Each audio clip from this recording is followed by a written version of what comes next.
Rabindranath Tagore and Albert Einstein met on July 14, 1930 in Berlin, Germany. They had a brief conversation about the nature of reality, and it was published in Modern Review Journal in 1931. Here's the conversation in its entirety. At the end, I'll try to explain it.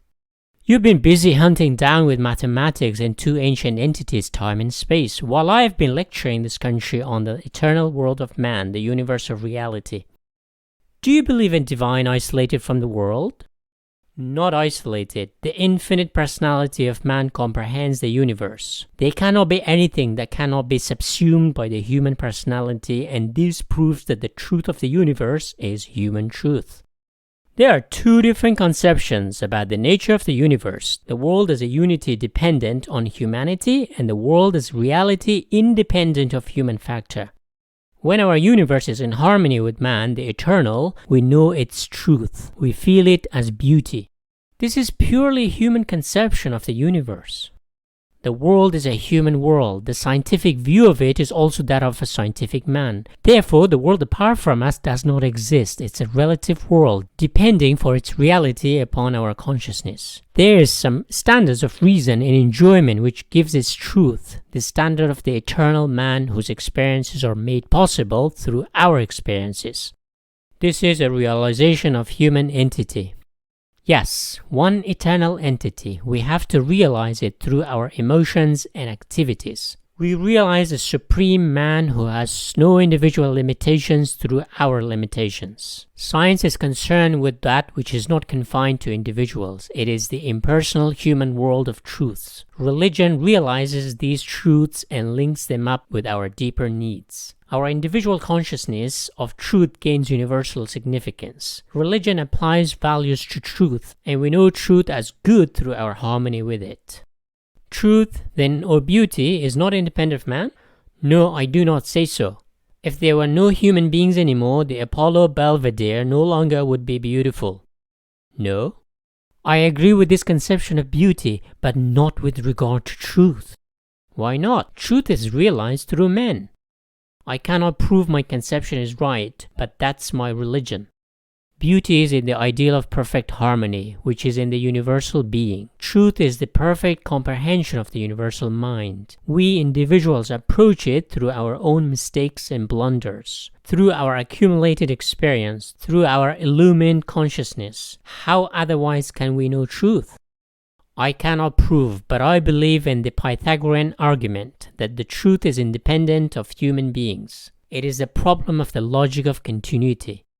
Truth, which is one with the universal being, must be essentially human. Otherwise, whatever we individuals realize as true never can be called truth, at least the truth which is described as scientific, and which only can be reached through the process of logic, in other words, by the organ of thought which is human. According to the Indian philosophy, there is Brahman, the absolute truth, which cannot be conceived by the isolation of the individual mind or described by words, but can be realized only by merging the individuals in its infinity. But such a truth cannot belong to science. The nature of truth which we are discussing is an appearance, that is to say, what appears to be true to the human mind, and therefore is human, and may be called Maya, or illusion.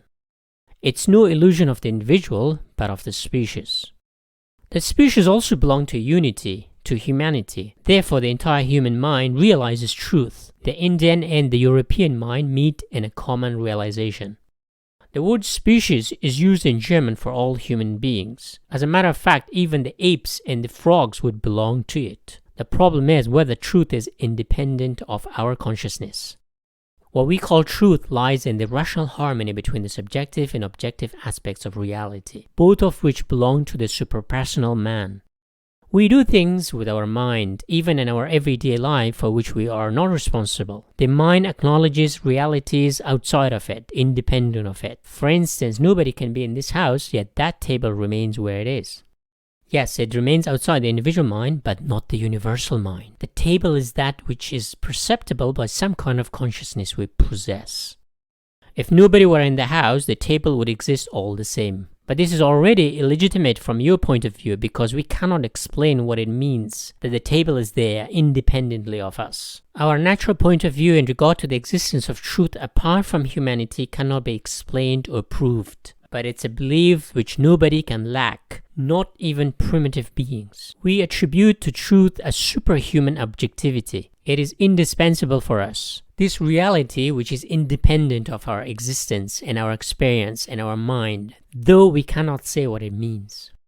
In any case, if there be any truth absolutely unrelated to humanity, then for us it's absolutely non-existent. Then I'm more religious than you are. My religion is in the reconciliation of the super-personal man, the universal spirit, and my own individual being.